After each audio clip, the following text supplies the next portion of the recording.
Hey guys, welcome back. Hope you're having a great day. Bill here. I want to talk to you about what has become my absolute favorite EDC of all time. I had a feeling it would be going in, but after having run 3,200 rounds, it's the beginning of July right now, and I started shooting this gun, started carrying this gun in January, and in that short amount of time, I've kind of fallen in love with this gun. Let's talk about it.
So welcome back, guys and girls. I want to talk to you about the Glock 17. At the time, I didn't want the MOS because I just run RMR patterned red dots. So I didn't really care for the MOS. I don't really like plates. And so I got the Glock 17. Now, since I got this versus the 17 MOS, since I've gotten this, I don't think they sell the MOS anymore. It's July of 2023, and they've come out with the 47 MOS. And so if you're looking at something MOS, that might be a good option for you.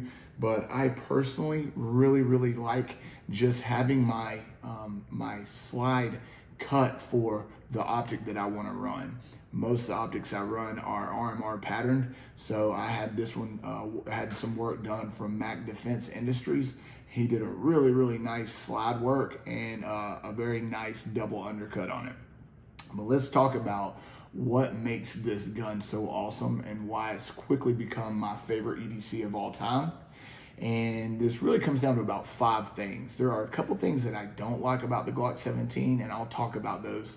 But the number one thing that I like about the Glock 17, and really just Glocks in general, is how reliable they are and how easy they are to shoot. This gun is, has that Glock reliability. Now, if you start changing the parts, Glock is known for having a lot of aftermarket, but if you start changing the stuff, that's going to affect the reliability. So what I will typically do is I will change the shoe of the Glock. The Glock trigger the stock Glock trigger is fine, but I don't like the polymer shoe. This one has a drop-in trigger from Tactical Pontoon. If you're interested, I have a video on it. It has become my favorite drop-in trigger with a really nice shoe. But I don't mind the Glock stock trigger as long as I can switch out the shoe. It works really well. I've also changed out the recoil assembly. I have a video on that if you're interested. And everything else is stock. I take that back. The extended and raised slide stop. I use a really high support hand, and I will hold that slide stop down and not get locked back on my last round. I just kind of deal with it. But once CAGWorks came out with one, I've been using this one for a while now. I've got almost 3,000 rounds on this, and I've not had issues after my original one. Got this one and it's been working great. So really mostly stock gun. Have not had any reliability issues other than when I'm switching. You know, in some of my classes we are encouraged to mess around with our grips. We'll do some things where we will do like really light support hand and light strong hand shooting, and you'll do some malfunction. Limp wristing is what it's called. Other than that, I've never had any sort of a malfunction with this, and I will run all the ammos through this gun. That's why I probably would not be doing any porting on this, is because I will shoot 115 all the way up to 147. I mostly shoot 124, but I'll shoot 115s. That my buddy had bought some 115s or 124s that his gun would not cycle, put them in here and they run just fine. So the Glock reliability really is a thing that you can rely on. They shoot everything, shoot all types of ammo, you know, assuming that you are using the stock configuration of the gun.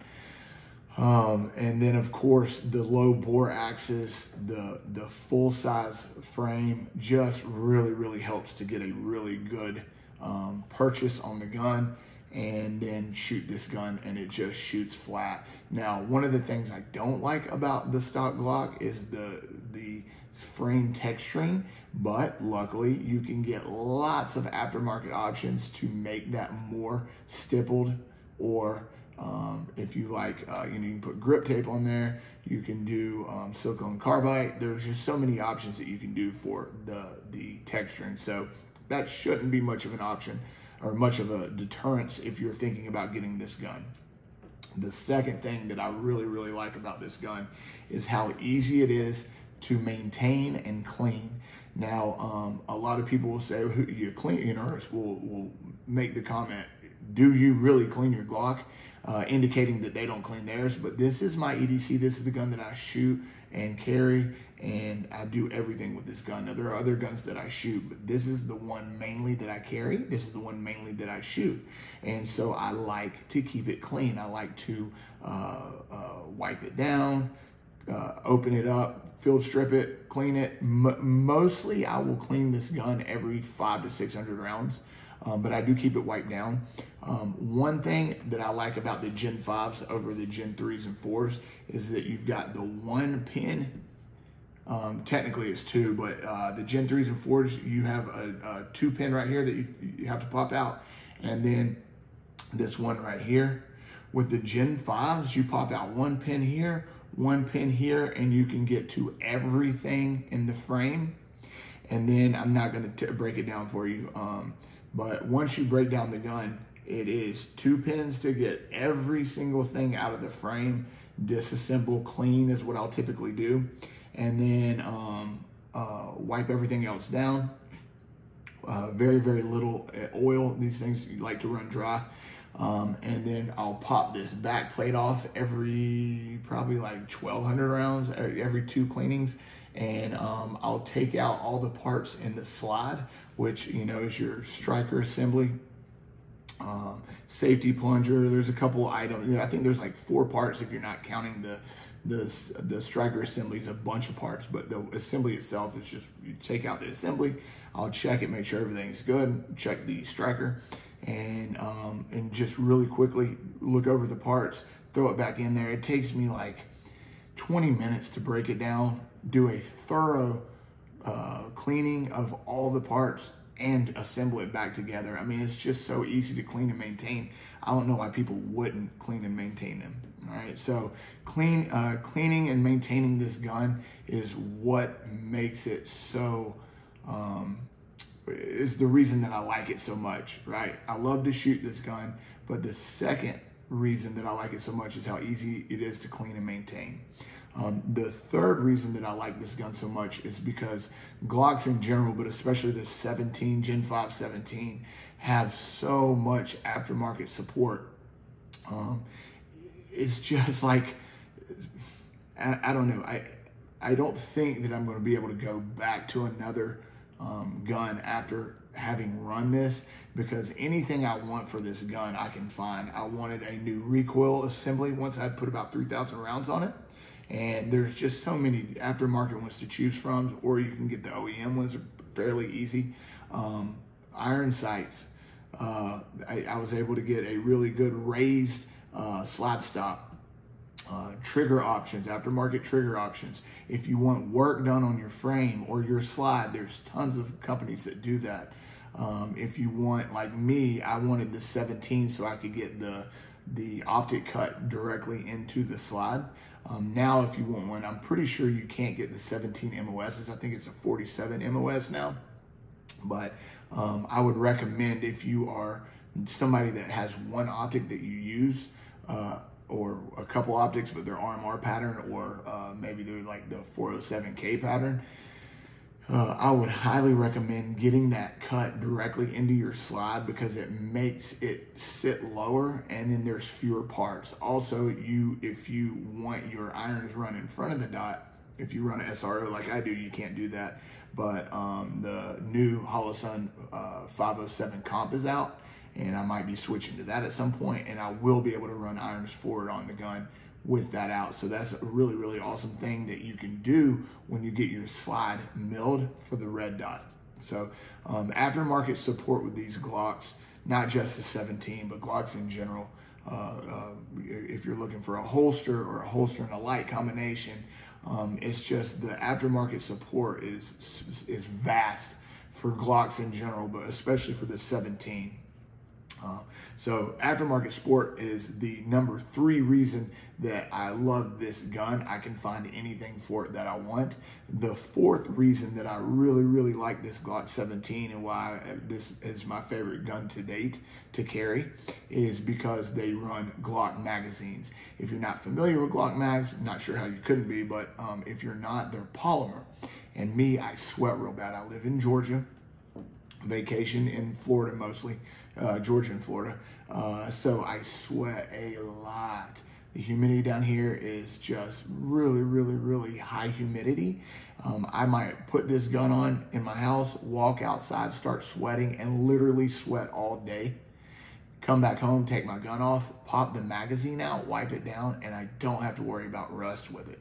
I've carried other guns that had metal magazines, like I carried a 365 for almost a couple years, and I was going through magazines, especially in the summertime. I would go through a magazine per month.